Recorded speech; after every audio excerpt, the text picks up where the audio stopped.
What's up, Razorback fans? Welcome to Hog Takes, a podcast where we talk about Razorback sports. We got a few different things that we're going to be talking about today, but first up, we're going to be talking about the Western Carolina game. Obviously, it's going to be played in War Memorial Stadium in Little Rock, Arkansas. Um, just a just a horrible, horrible stadium. So in Arkansas, if the most popular sports team is the Razorbacks, and they're stationed all the way in Fayetteville. Some of our other Arkansas fans aren't going to necessarily be able to make it to every game, so having that game in War Memorial is nice.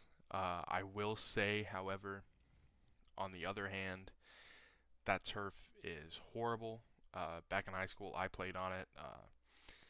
It's just you're asking for injuries on that turf. You know, Speaking of injuries, if we do get injured in this first game, uh, I do just want to talk about when some of the injuries might be felt. You have your schedule here. Obviously, you got this first Western Carolina game. If you get injured in that game, you might not be like feel the injuries as much. Uh, I don't even think that you'll feel the injuries as much against Kent State. Uh, but getting into that BYU game, having that BYU game in Fayetteville, I think you might start to feel some of those injuries. If we get injured, you might start to feel some of those injuries in the BYU game. If not, then you'll definitely be feeling them by the LSU game. Just overall, it really would not be a great start to the season, uh, in my opinion. Think back to last year, we had that game against Cincinnati, and in the game against Cincinnati, we lost our secondary in that game. Just a whole lot of injuries.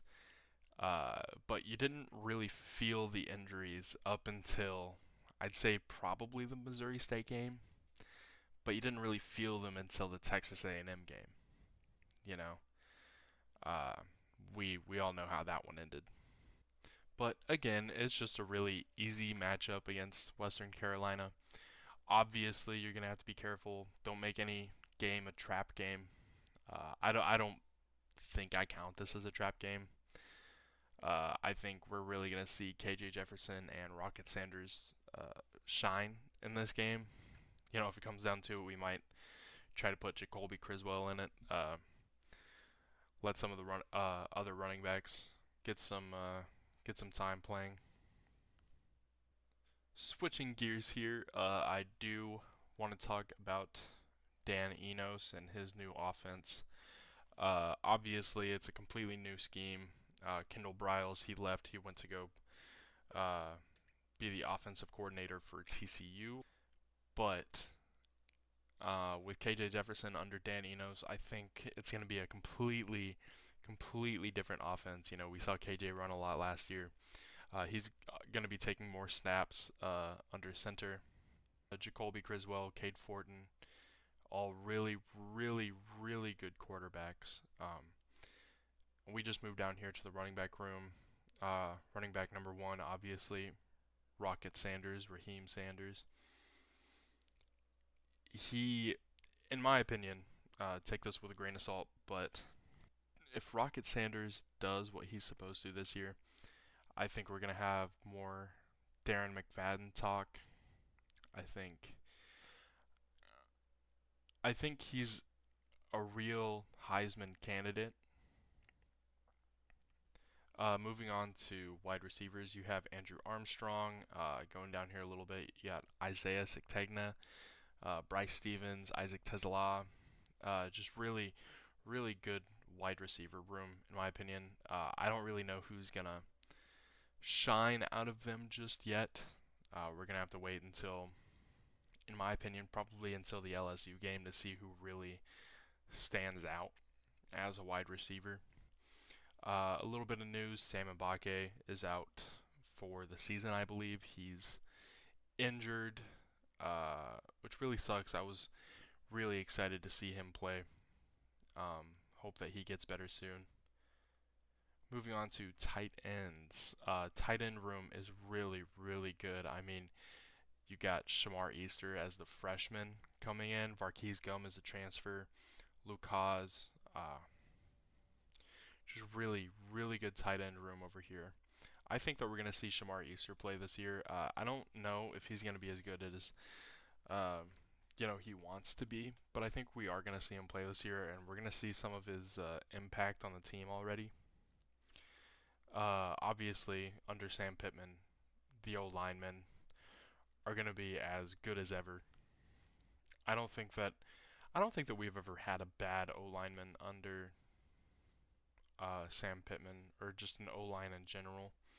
I think Sam Pittman being the guy that he is, I think that we're always going to have a good O line.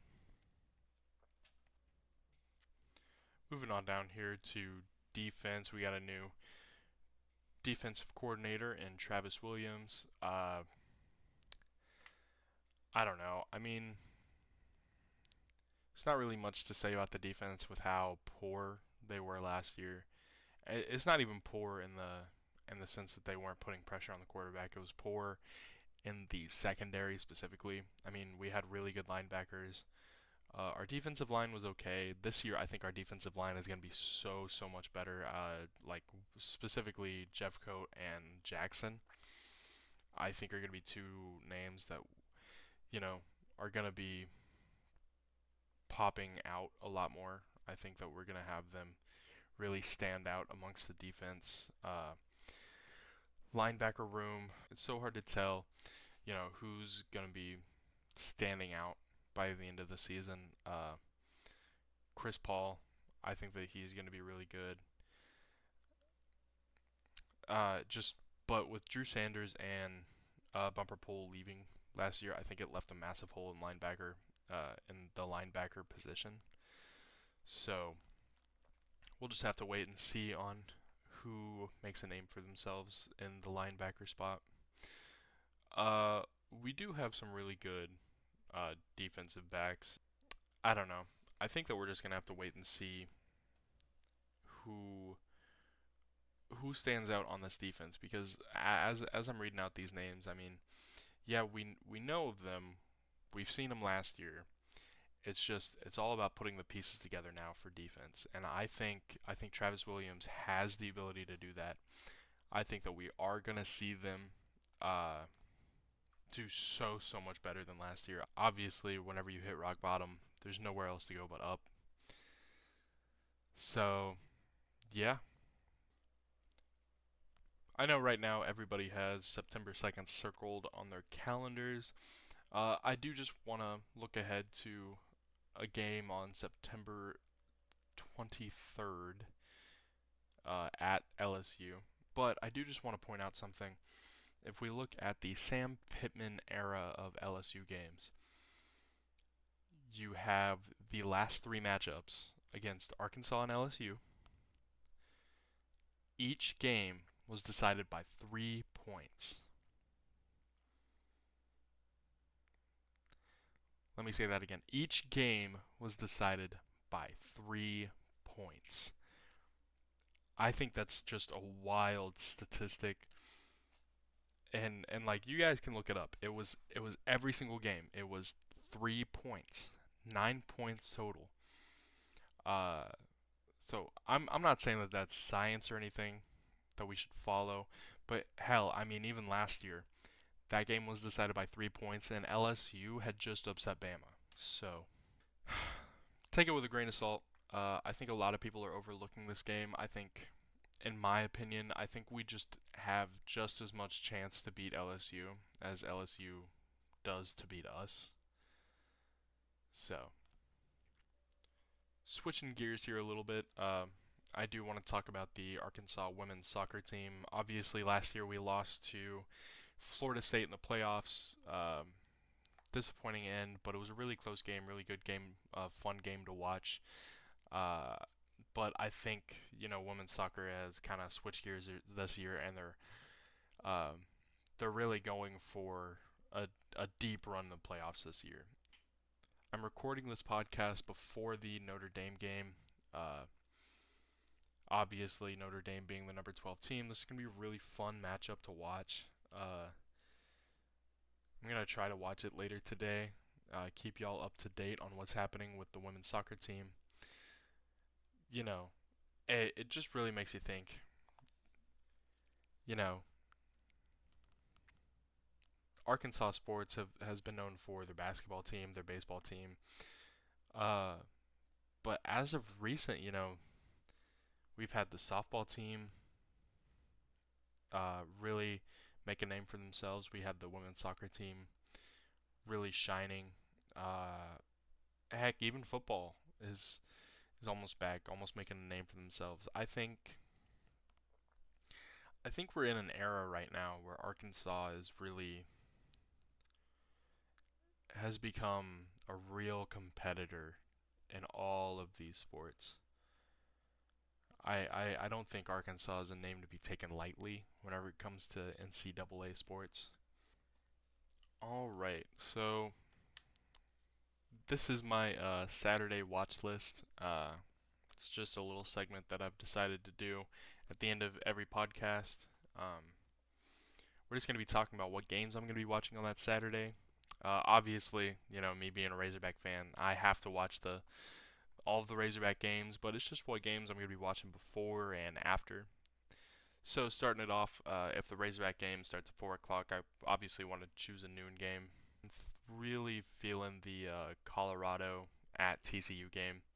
I think it's just going to be a really fun matchup to watch as a Razorback fan. Obviously, Kendall Briles, he went to TCU to be the offensive coordinator over there. So it's like Kendall Briles versus, a really good player, Deion Sanders, who became the head coach at Colorado. I think it's just going to be a really fun matchup. Obviously, I think TCU is going to win. Uh, but it's just going to be a really fun matchup to watch. You never know what could happen. Colorado could pull out a victory. I don't think that it really impacts us too much. It doesn't really impact us at all, if we're going to be honest. But still, it's just going to be a fun game to watch. After that 12 o'clock game, we're going to go watch the Western Carolina at Arkansas. In quotes, at Arkansas. It's in Little Rock. After that game, we're going to be watching North Carolina versus South Carolina. Obviously, college football game day, they chose this game for a reason. You have May, a great quarterback, uh, really had a heck of a run last year, and then they're going to be playing Spencer Rattler, just a really good quarterback who ended last year on a high note.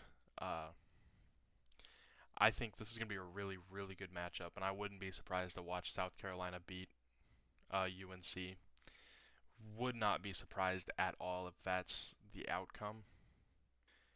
And I decided that I'm going to end the night by watching the last little bit of the Sam Houston versus BYU game at 10:15. Uh, Not for any reason in particular other than BYU being a later matchup for Arkansas. Might just be worth it to watch what BYU does this season. Uh, Alrighty, guys. If you enjoyed the podcast, drop a like.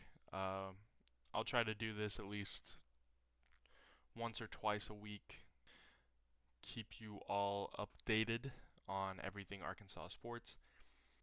And remember, it's not a hot take, it's a hog take. Have a good night, y'all.